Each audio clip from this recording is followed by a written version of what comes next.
pretty early this morning. However, we had a really big storm roll through last night, and I was working quite late, and chores didn't quite get done as they were supposed to. So I'm out early this morning to get the chores done and get the horses in.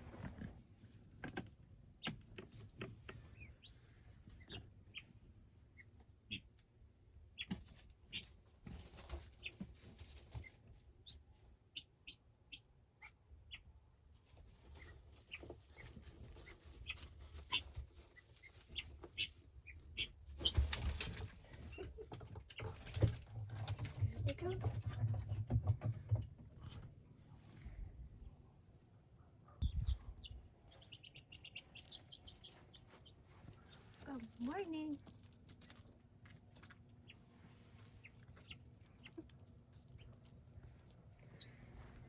Okay.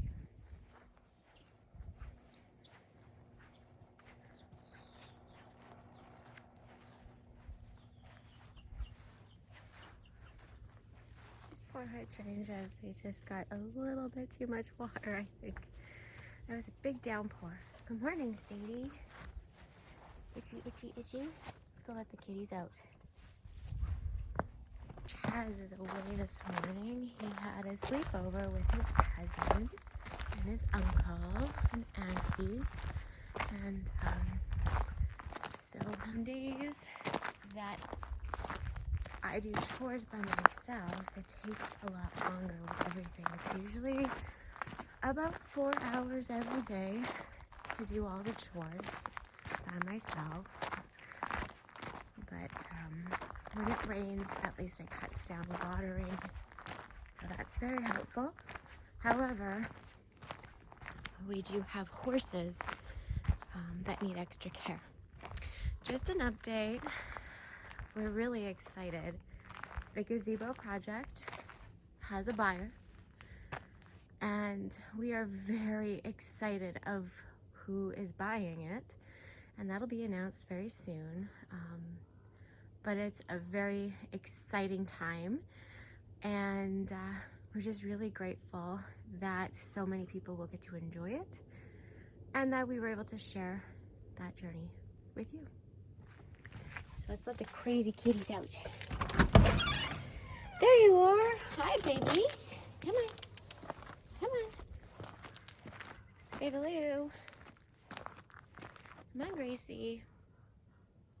For some of you that have been following me for a while, these two kitties were rescues. They were thrown out at a local restaurant in November of last year. And so we went to town and got a box of kitties. They were only 5 weeks old when we got them, and they're great mousers. So we're very pleased. We're very pleased to have such wonderful little mousers on our little hobby farm. It rained last night, and I turned the horses out, typically evident, because we have L-psych poisoning going on here. We've been spraying. However, the L-psych just keeps coming through the fence, and we can't really spray the neighbor's property. So we've been trying to weed whack and do as much spraying as possible. But because it rained, I never got chores done. Like, I turned them out and I didn't clean the pens last night. I didn't get the waters filled in here.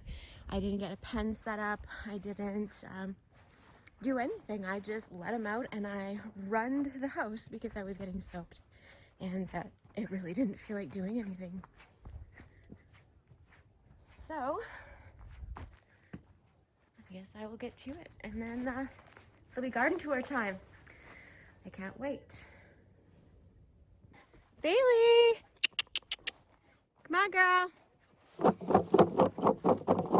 Monty! Come on, Bailey. Pretty lady. Come on.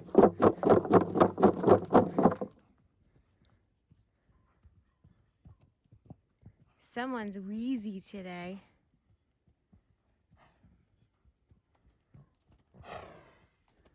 And very fat. Good morning. Good morning, Bailey. Good girl. Good morning, Monty. Good morning, Iceman. Good morning. Come on. Want some? Come on. Good boy. I'm so glad to see him moving around really well. We have a really good farrier, though. They're like, this is not oats. You'd rip me off, lady. Come on. Come on. Did I scare you? Come on, guys. Come on. Let's go. Oh, you're going right to your pen, hey? Someone's got the walking farts. Of course, it's Bailey. She always does. Oh, girl. She got some moldy hay again. I can hear you wheezing. You get some medicine today. That's not always your favorite part, I know.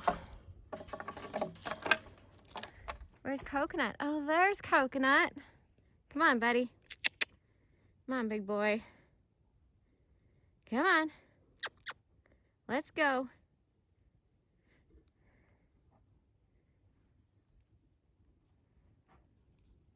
Come on, buddy.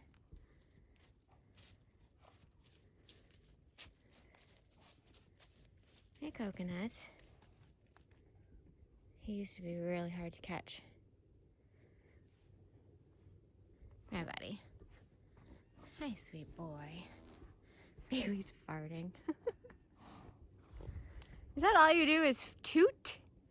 It's like, what is going on here? Oh, these two.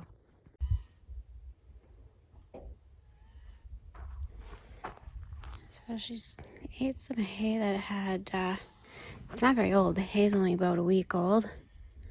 But she's allergic to something in it. You can hear her wheezing.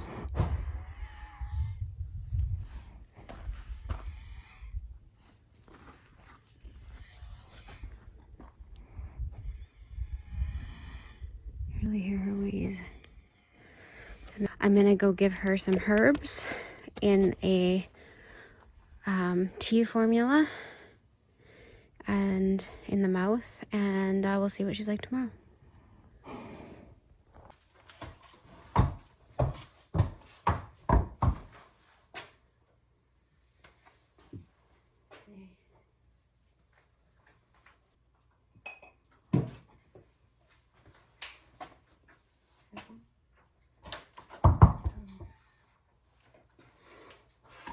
She knows it's coming.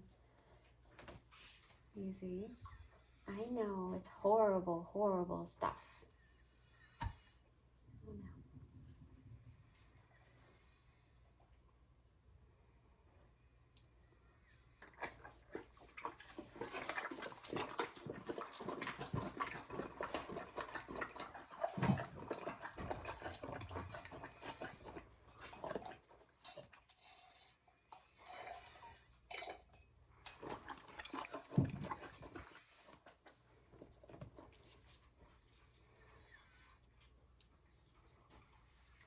Just about done. Okay.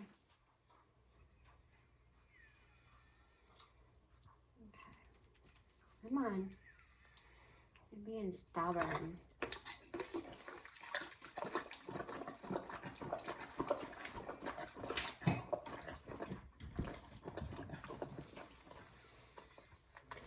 So the stuff I just gave her is called Breathe, and it has eucalyptus, fennel, anise, hyssop, horehound, sodium benzoate, potassium sorbate, and water.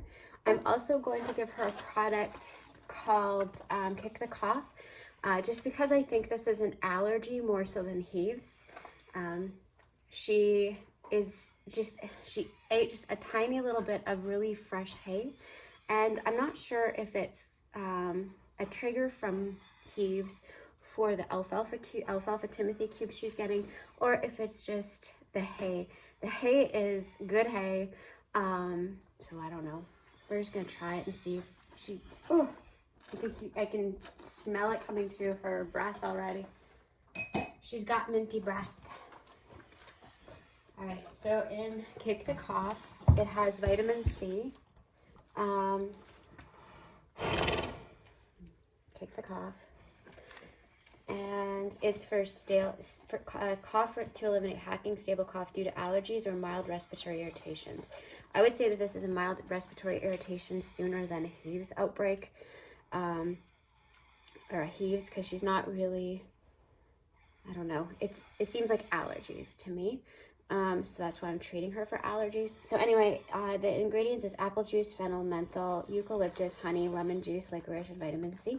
She tends to like this stuff better. I will probably give her another treatment of this later today.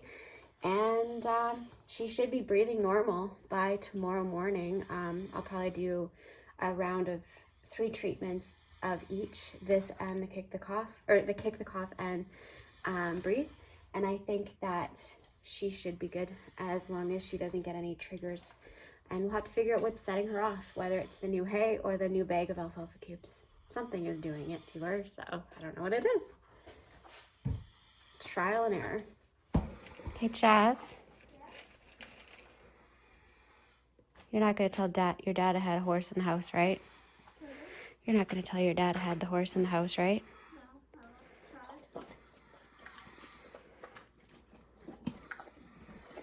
Eating treats too.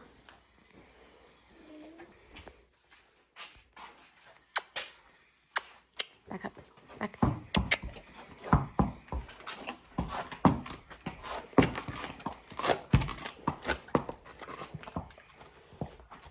I'm gonna shut the door.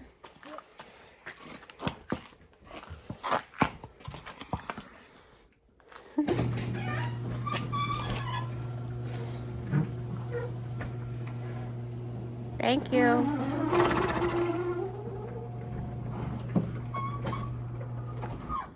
All right.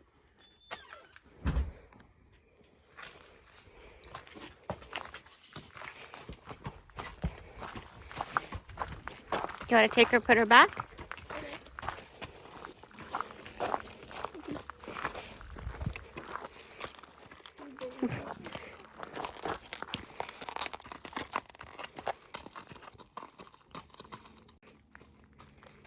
That was close. That was a close one. Nothing. Go to work?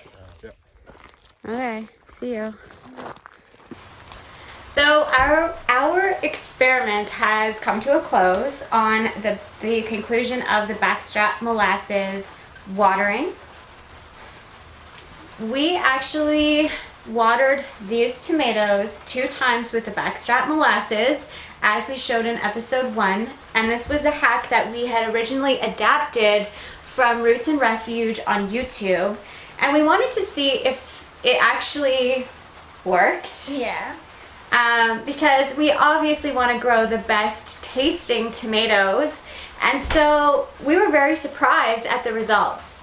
I watered them in episode 1, and then 1 week later exactly with just a couple tablespoons of backstrap molasses in the water as a type of fertilizer, like I fed it that way. And I only did these 2 plants. We had some friends and family come over. Yeah. And what did we have them do? We had them taste the molasses tomatoes and just the plain tomatoes. And 3 out of the 4 people that we tested, they liked the molasses tomatoes more because it had a more intense flavor to it than the plain. And The flavor that was described, unfortunately we didn't vlog because they didn't really want to be on video, and I kind of don't blame them. Especially when you're eating food. Juicy tomato, it's not always fun to eat on camera. However, our volunteers, they all agreed even the ones that liked it and the ones that didn't like it, they all had the same reference. the ones that we had labeled or like blindly labeled molasses tomatoes, they all describe them as having a more intense, deep tomato flavor. Everyone referenced the tomatoes that had not been fed the molasses to be tomatoey but mild, compared to the ones that were watered with molasses. So we only watered them twice with molasses. I couldn't imagine what kind of sauces or spaghetti sauce or tomato sauces that you could create out of watering your tomatoes with molasses. I think it would be a very intense flavor. So something that I would definitely consider doing in the future for making things. Maybe for a sandwich, I would not want to slice into a molasses fed tomato because the flavor was very intense. However, carried over into a sauce or a salsa would be absolutely fantastic. So win on that hack. I would definitely try it, and I will be trying it again in the future. Again, the varieties we used was a determinate and indeterminate. We taste tested with other people the same varieties grown in the same kind of conditions. So there was no drastic, tomatoes grow inside, tomatoes grown outside. We tried to control this experiment as much as possible, and every single one had the same conclusion. The molasses fed had a more intense flavor than the non-molasses fed. So I hope you enjoyed our little experiment, and I hope you try it too, and let us know. Would you like to know what they say? I would, yeah. Could you believe it? What did you think when I was doing that? I thought that looked kind of crazy, not gonna lie. I've been called crazy before. There's been a lot of questions about our fountain grass around the pool. The whole intention for the design aspect of around our pool was to put a planter box around and fill it with a type of grass so that it was not going to be just this great big giant pool in the middle of our garden. And I think it really does add to it. I was expecting the fountain grass to fill in a little bit more, but we did have some cold weather, which it is actually a pennisetum grass, and pennisetum requires a lot of heat. And so finally here in August, it's definitely filling in, and it might actually completely fill in, which I'm very excited about. So the larger variety, that the great big plumes of the purpley looking, or like the red, green and black kind of stripy leaves, I don't even know what to call them. The larger grasses are a pennisetum grass. They're called First Night Fountain Grass. I'm not sure what zone they are. We have them here as an annual. I would love to try to winter some of them over. I don't think I will be successful because I have to dig all of those out and store them someplace where it does not freeze, and I don't necessarily think that that is going to be beneficial for me. I would rather just support our local greenhouse and order more in the spring. The second grass that I've planted in that planter, it is actually called a purple fountain grass. It is also a pennisetum. It grows typically to 36 inches to 48 inches tall. So it does fill in. I think, again, in warmer climates, it would probably catch up to its cousin, the first night grass, but it didn't do as well as I thought it would here. I know in places like Okotoks, where my brother lives, they do have that variety of grass, and it does amazing and it gets massive. So up here in Manning, or in north of Manning, we're just slightly north of Manning, and we are in zone 2B. We just didn't get that early heat that it needed to really get massive. So I would plant it again. However, I think that this was not exactly a typical year for us here in this part of the province. I think actually anywhere, it wasn't a typical year, but all in all, it has done brilliantly. I'm really pleased with it, considering that this whole backyard was nothing but quackgrass just a few short months ago.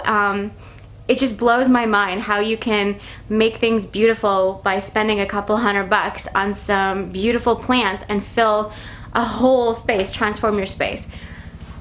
That pools surrounding cost a couple $100 to plant up. But realistically for me, it wasn't something I wanted a permanent structure around. I don't know what I'm gonna like a year from now, and because it's a brand new space, for me it was affordable. I don't have to keep it the same. I could next year plant some sort of a perennial if I wanted to, or I could change it up. So for me, this finished look, it was really worth it. And the reason I kind of wanted to, you know, not hold off until it was at its peak for those fountain grasses is because now is the time that our greenhouses are ordering for next year. And so if you have a project in mind like this, I would highly recommend talking to your local garden center. Myself personally, I purchased these garden grasses from, or these fountain grasses, the pennisetums. I purchased them from Michelle's Nursery, which is by Manning. It's like east of Manning, and it's definitely worth the trip to go out there. It is a hidden gem in the North Country. If you live in the North and you have not been to Michelle's Nursery, or you have not connected with her on Facebook, do so. You will not be disappointed. She is ordering in for next year. So if you have a huge project like mine, you want to talk to her now. Let her know what you're planning, and you know, she will kind of bring in what it is that you're interested in getting. I bought all of the fountain grasses that she had, and I think it kind of put other people in panic mode because they seen what I was doing, and then they didn't have any fountain grasses and they really liked it. So I would highly recommend getting ahead of the game. There's always someplace you can put those grasses, and they're very inexpensive for what you get. It fills a lot of space really fast if you have something to make pretty in that sense.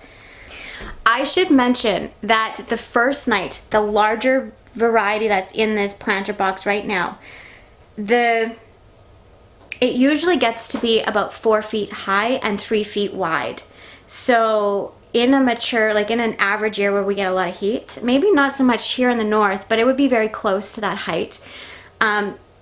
It would be very much worth, you know, doing that as a border project, or as something to kind of fill in an ugly space in your yard, even like around a septic tank.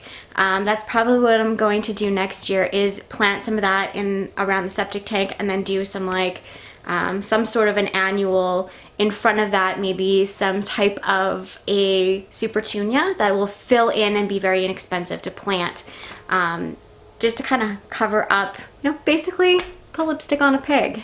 In that planter box, I also have this red coleus that people are like, what is that? I love that so much. It's so beautiful. It is a coleus. Now, coleus are usually shade-loving plants only, but Proven Winners has come out with this new line called Color Blaze, and I actually first heard about it on a YouTube channel called Garden Answer, which I follow, and I love, love, love, love, love all the tips and everything I've learned about gardening and flowers and stuff like that, things I would want to grow, from Laura at Garden Answer. And so I learned about this last year when I was planning on my projects for the spring. And this Color Blaze, this Ridiculous is the color, and I hope you can see. I'll try to post a better image of it. But the Ridiculous, the color is really intense in the sun. It doesn't like really fade out. It holds its color beautifully, and it does really well in sun and in shade, and I have put it to the test. I have some planted in both full sun and part shade, and they both have done brilliantly. I find they're very resilient and just a glorious, beautiful color of like this mound of color in your garden space. I really like having that around the pool with the grasses, because I didn't want to attract pollinators essentially to the pool. I didn't want bees in the pool, because you know, kids and swimming and bees, I just don't like that idea. So I wanted something that was going to bring in pollinators, but not have them on the grasses themselves next to the pool, trying to, you know, sting my kid in the eye. I had two types of coleus. The other color blaze was called Lime Time. And so I bought both of these at a Macy's in Manning. It's a beautiful greenhouse here in Manning. Another incredible hidden gem. So in the Manning area, we have two greenhouses. Well, one is a nursery called Michelle's Nursery, which is a little hop, skip, and a jump out of town, but totally worth it. Worth the trip. And it's beautiful. It's a beautiful drive out there. You get to see all kinds of critters. My favorites are the llamas that you get to drive by because they're so cute. And usually Uncle Herb right there, he has some foals or some kind of pretty horses. The thoroughbreds are always out. I love that little drive out there. So if you're into just taking a stroll, go out to Michelle's greenhouse or Michelle's Nursery in the spring. You won't be disappointed. But the other greenhouse that we have locally here in the Manning area is called Amices. I think I'm saying that right, and I'm so sorry, Lori, if I'm saying that wrong. Amices. Everyone says it differently. There's Amicis and Amices, and I think Tyson calls it Amicas. I think it's Amices. So Amices is where I purchased these two, and the staff there is very helpful and very knowledgeable. I really enjoy going there and spending time, and just being in that building is just a beautiful place to go. There's things and hidden treasures like, oh my goodness, it's probably one of the most beautiful greenhouses I've ever been, and not only in the summer, in the winter time too. It's glorious, the things you can find in there all season long. And so I've purchased both of these Coleuses there. The one thing I found, the ridiculous, fantastic. The one that did not do as well for me, it still did okay, but it didn't do as well for me, is the Lime Time Coleus. It didn't get as big as the ridiculous. And I think it's just because of the variety. It still looks beautiful, and it's a bright pop of green. It's just this vibrant color, but it stayed small. So I don't know if it was just the variety, if it was what happened, but in comparison, the ridiculous got about twice the size of the green Lime Time. Even though they're both the color blaze variety that can handle full sun, the ridiculous just performed much better, even though they're both beautiful. I do think that the color blaze Lime Time would do the best in small containers or as a filler, that it's not supposed to like fill up a whole bunch of space. It's just supposed to bring a pop of color. I think that would be where I would use that next year. And I definitely will use them both next year because they both are brilliant performers. The ridiculous just outperformed just slightly. Proven winners, they got some like amazing stuff that I can't believe I can grow in zone 2. Like, oh my god, they're amazing. Okay, my next one that is also a proven winners, it's a Super Tunia series. Now these ones don't get like massive, but they, well, I guess they can, but they're beautiful little domes of color. As you can see, I think those little planters that I have, I call them my cupcake planters. And actually, out of my whole garden, I asked Tyson the other day, Tyson, what's your favorite flowers? Like, what is your favorite thing in this garden? And he pointed to those things. He said, those are my favorite, I really like them. But I think it's because they look like cupcakes. I don't know, but it just surprised me that that was his favorite. But it's just, they're perfect and they're like seamless, they're flawless, they're just beautiful. They do their thing and they don't disappoint, and they're always full of color. They're glorious. The ones in the pots, I have two different planters, or two different types of planters where they are planted, and I have the barrels which have just one plant. Those have just one plant in them each. So to see them just fill in like that, just glorious, beautifully, and they're not in full sun, they're in part shade for most of, or for the day. So they're actually on the planters are next to my strawberries on the west side of my greenhouse, and they don't get full sun every day. So that's kind of it was kind of a test because these say full to part sun, and I wanted to test them. The other place that I have them is underneath my like as a border underneath my sunflowers, and they're also on the west side of that bed. And I also have some planted on the east side of that bed. They both didn't do very good, and that's because I think mostly the soil type. We had a more of a composty type of soil and less of a mix. Also, I didn't put mulch on top of the bed where the sunflowers are, where in these pots that I have beside the greenhouse, in the cupcake pots, I do have mulch, cedar mulch on top to hold in the moisture, and they are doing amazing. And I will definitely, I think I'm gonna do more pots just like that, where I just put those in them and just plop them around, even as like a border, just something. They're just glorious, and they're always covered with pollinators. I really love that Proven Winners variety, and it's called Supertunia Mini Vista Violet Star. The Vista Violet Star. Now, these are new. They're fairly new. There's not a lot out there. I've been looking and researching online, and I don't. Remember, I'm in zone 2, 2B, and these are just rocking it in the shade. Part shade. So, whatever you're doing, Proven Winners, keep it up, because holy man, I'm loving it. I am loving it. I do want to bring in more hummingbirds. Now, other people in our area say they have all kinds of beautiful hummingbirds, and I don't. And, you know, being in zone 2B, I would love to see more of that and have a habitat where they're going to return.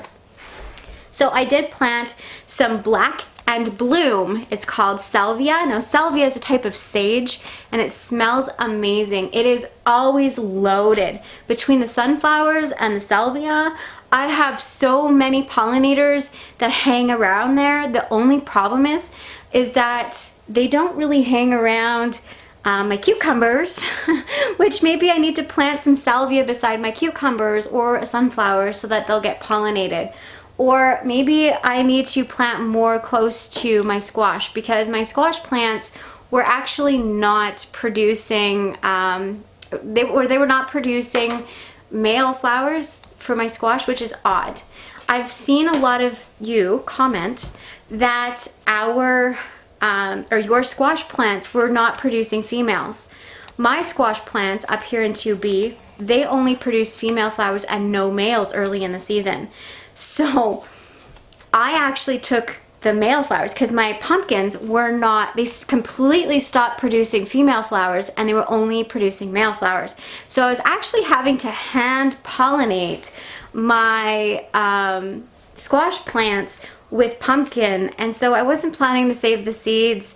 I don't know if it's going to change the squash themselves when we eat them, but I think it would just mostly affect the seeds, and I'm not too worried about it because I'm not saving those seeds at all. But it's really fascinating that we had bees always on the salvia, we had bees always on the sunflowers, but no bees on our squash plants, no bees on the cucumbers, no bees anywhere around there. So I think I will integrate next year more of the salvia into my garden space so that it draws those pollinators to my garden space. And I really, I really hope that it works. I do think it's a beautiful addition. It looks very whimsical and magical. It smells glorious if you love the smell of sage. It's just, and I do, I'm a little crazy about my sage, and I know many of you are too. So it is beautiful. They are an annual. I purchased this at Michelle's greenhouse as well. So I should recap on where I got this stuff. The Proven Winners Supertunia Mini Vista I got from Michelle's nursery here in just east of Manning, as well as the salvia, the black and bloom salvia I got from Michelle's nursery. I got the fountain grasses from Michelle's nursery, and for the Color Blaze series of the coleus that I had talked about, I got these from Amicis. I also got the beautiful snapdragons. Those beautiful, the hedge of snapdragons. I actually purchased 2 trays of snapdragons from Amicis, and I used 1.5 trays. These are 6 packs, like full trays, like the full-on tray of the 6 packs. I used 1.5 trays in that border of snapdragons, and they were the rocket snapdragon variety, and the 6 packs are very inexpensive, so it was a great way to fill a lot of space. I am planning to keep some seeds from some of the varieties, not all of them, some of the very unusual colors that I did get, and I'm planning to keep them, but I do have seeds that I've purchased as well, and I'm planning to keep some of them over for next year. Snapdragons are really easy to grow. If you do have seeds, plop them in the ground in the spring. You'll always find a million places to put a snap, and they're beautiful cut flowers as well. But the greenhouse amices, they always have snapdragons, and thank you. I actually went in there a few years ago and I told a story about my dad, how in his honor I had grown a whole bunch of snapdragons, and so they always, you know, every time they see me, they say, "I got your snapdragons, ready for your memorial planting." So it's really helpful to have that relationship with a business that sees you and sees your garden space and knows why your heart and soul is into it. So, you know, that really makes it extra special to just go and purchase them instead of, you know, buying them isn't always, or growing them isn't always as sentimental as one would think when there's other people that are supporting you and seeing you in these moments and sharing that experience with you. It just makes it even more special.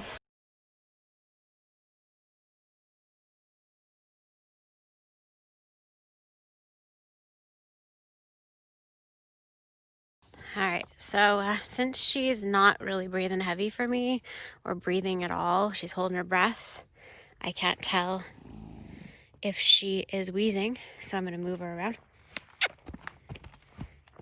Just get her going in a little bit of a trot.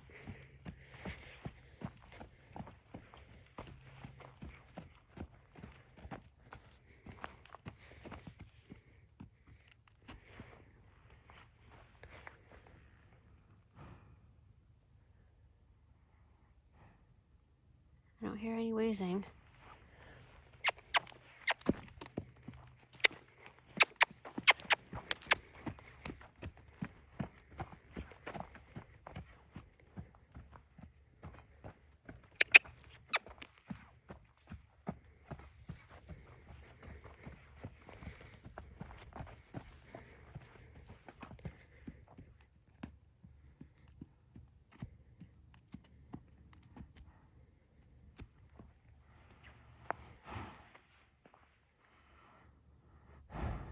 I don't hear any wheezing at all. All right, I think she's good.